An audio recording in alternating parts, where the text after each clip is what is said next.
Credit Bill is the Corporate Communications and Consumer Education Manager at the Namibia Financial Institutions Supervisory Authority, NAMFISA, Ms. Victoria Muranda. Ms. Muranda, good evening and welcome to the show.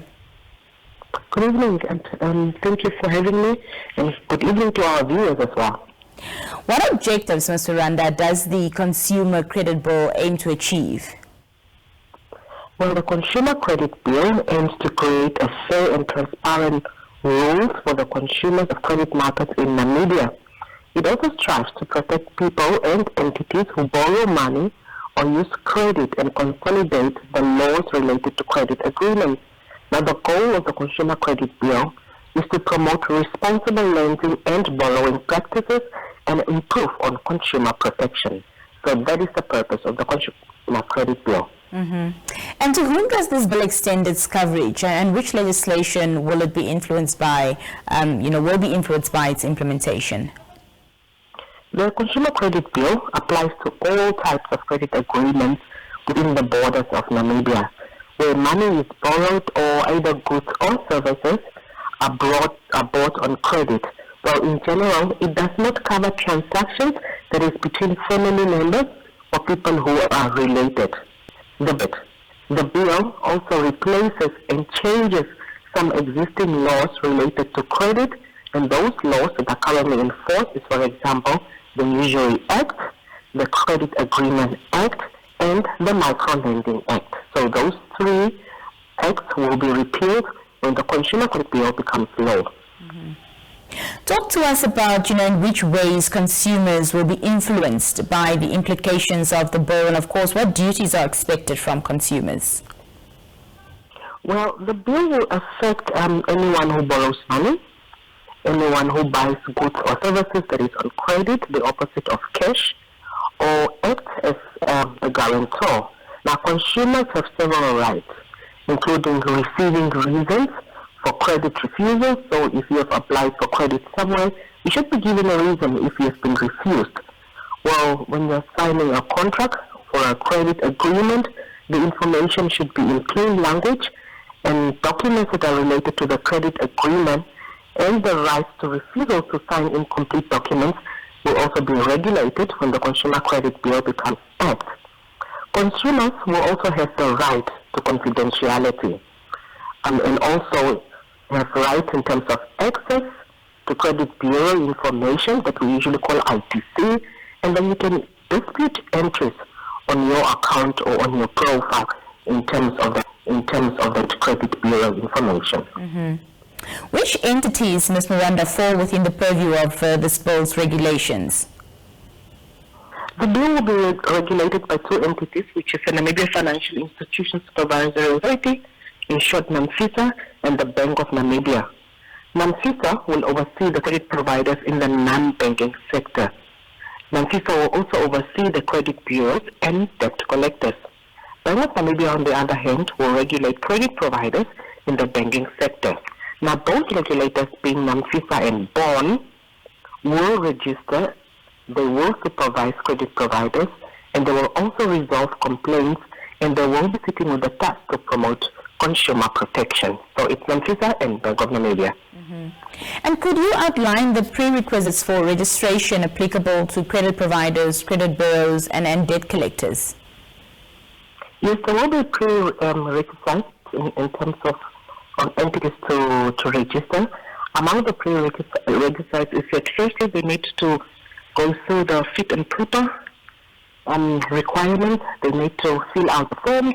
They need to go through. They need to submit all the necessary documentation that is asked by the regulator. This is obviously depending on which site that you will be registered, if it's either banking industry or the non-banking industry, banking with Bank of Namibia, and the other one will be done with NAMFISA in the non-banking area. Mm-hmm. Tell us, what primary stipulations and safeguards does the bill establish to safeguard consumers' interests? The bill is holistic. When it comes in terms of safeguarding the consumers, consumer protection is important, but also consumers need to know their rights and responsibilities, because as a consumer you also have responsibilities. Among them, if I take an example. The consumer must provide accurate information, and consumer must cooperate with the credit providers during the credit application process. Where consumers' goods are purchased on credit, the consumer must keep the credit provider informed in terms of the location. That is particularly for furniture, as an example, a fridge or a TV, so that the person that you took it from knows where exactly to find it in the event that they want to repossess it due to non-payment. Well, the consumer, and I think this is very important to mention, that a consumer is guilty of a criminal offense if they wrongly provide false or misleading information to a credit provider or even to the officer of the court of law, or if the consumer acts in a manner that really frustrates the credit provider's rights. So as much as you have rights, you also have responsibilities as a consumer. Mm-hmm. Lastly, Ms. Muranda, speak to us about the procedures for filing and addressing complaints. Consumers may lodge complaints with a consumer credit regulator if they believe they have been violated in terms of product or in terms of how they are treated. Disputes related to the contractual relationship between the parties must be resolved in court, such as over-indebtedness, unlawful credit agreement, dispute entries on account. If you see that I had taken goods for only 5,000, but here it shows it's 15,000, and there's a disagreement, and of course fair market value in terms of the products that you take. When lodging a complaint when you are aggrieved in terms of market conduct provision, firstly, submit your complaint in writing to the credit provider and obtain a written feedback. So just because you're aggrieved and you feel that something is wrong doesn't mean you must run straight to the regulator. First, go back to the one that has provided you the credit or the product or service and try to resolve the dispute there. But make sure that you have that in writing, so you have a paper trail. If this is unsuccessful, then you contact the relevant credit regulator for assistance. It's either Bank of Namibia or NAMFISA. We also advise that you keep all correspondence with the credit provider and provide them when filing a complaint. When you're filing a complaint with the regulator, please provide us with all the details. Firstly, almost all complaints should be reduced to writing. You fill out a form, and then you share with us all the communication that you had done with the party that you're aggrieved with. You must record names, dates, contact details, and even relevant information to facilitate a faster investigation as for the regulator. Avoid submitting original documentations unless really we require or we ask you to do so. For example, original agreement that you had with the service provider.